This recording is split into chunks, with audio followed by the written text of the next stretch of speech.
Kung ihatid ka namin doon sa anak mo, babalik ka doon? Hindi, naku. Hindi na rin kuya bahala na. Kahit anong mangyari, ayaw mo nang bumalik doon sa anak mo?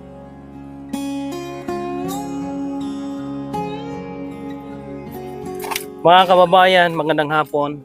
Nandito kami sa area. Ito po, ang senior na ito, sila na rin po ang nagpapakain. Kaya tinawag nila sa atin at agad nating pinuntahan po mga kabayan. Lola, magandang hapon. Gandang hapon. May pasulubong kami sa iyo. Salamat. Oo. 2 bags, Lola. Oh. Ito yung bahay ni Lola. Kung yung makikita, lapitan mo dito, Day. Sod ka, Day. Kung yung makikita, mga kabayan, dito lang po siya, si Lola, sa papag na ito. No? Si Marumba. Dito sa natutulog, asin bagsak na po. Ang loob po, tingnan nyo po, mga kabayan. Wasak na yung mga gamit ni Lola, nandyan lang. Kaya ho, ay nandito tayo para ho, i-assist po ito kung ano po ang maitulong po namin mga kababayan dito kay Lola. Lola, bakit hindi kayo umuwi sa anak ninyo? Ayaw ko. Bakit? Ay, maabot ka to. Awayo nga mangyapon. Pag pupunta ka doon, inaaway ka? Oo Baka naman nagpapasaway ka sa kanila. Pasaway man.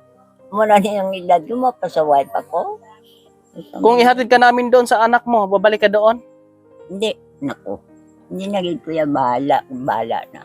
Kahit anong gagawin, kahit anong mangyari, ayaw mo nang bumalik doon sa anak mo?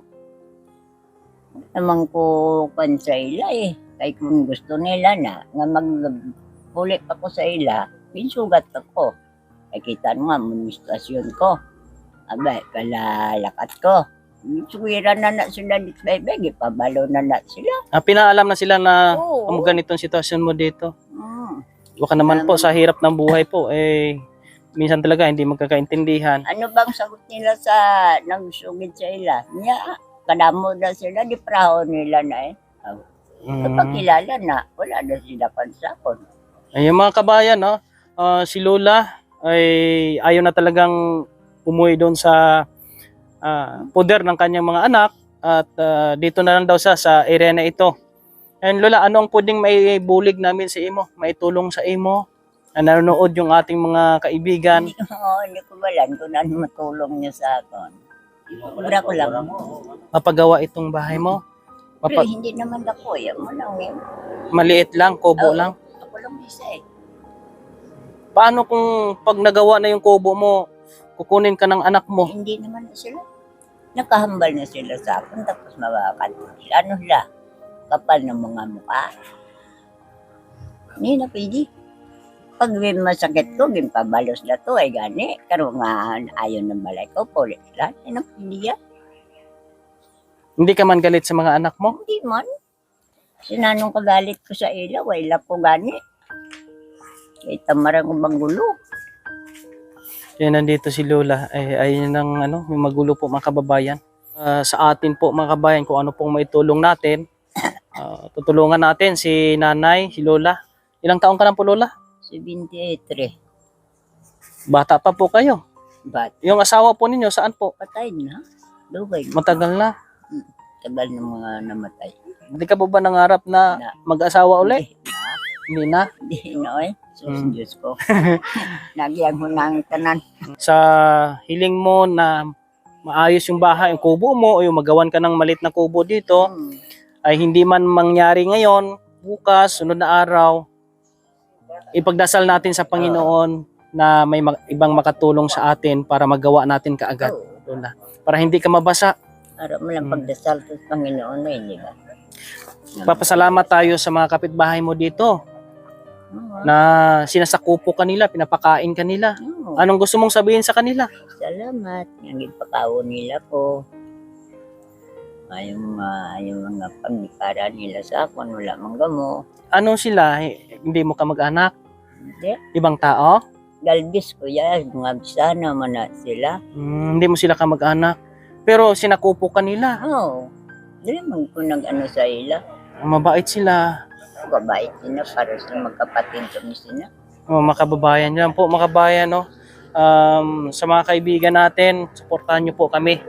At kung ano ang magawa namin dito ay gagawin namin kung anong kaya namin gawin para sa isang senior citizen na tulad ni Lola. Kasi mga senior citizen talaga yung pinaka priority po sa mission po ni Kuya Raymond. Lola, pasensyahin mo na. Yung bigas na ito, ha? Magsaing ka. Kung di mo kaya magsaing, ipasaing mo sa kanila. Lola, ha? Oo. Sa susunod, babalik ako Sila dito. man ang nagasaing sa akin. Kita nyo po mga kababayan, sino? Hindi na po talaga ito matutulugan kasi delikado, kaya kinuha na talaga sa doon ng mga kapitbahay niya dito at doon pinatulog sa bahay po nila. Nagtutulog pa ako, akala mo kung dito ko nagtutulog. Saan, Lola? Dito, tingnan mo. Ay, dito sa natutulog po mga kababayan, no? Hindi ako nagatulog. Andyan pa yung kanyang unan saka yung banig-banig niya na Sus, grabe. Huh? Wala na talaga to. Di na to kayang i-repair. Gawa na talaga ito. Oh? Ha? May alam nga, May mga kiyot pala, bubuyog, mga kabayan. Hanggang dito lang po muna mga kabayan. Abangan nyo po yung update po namin sa mission na ito. At gagawa kami ng pagtulong dito kay nanay kung anong magawa po namin. Unang-unang hiling nga po niya yung bahay kubo na kahit magawa lang sana maliit ng bahay kubo pa mga kabayan. Di ako makapangako, Lola, na magawan ka agad namin. Pero gagawa kami ng paraan na ikaw ay mailagay sa isang maayos. No?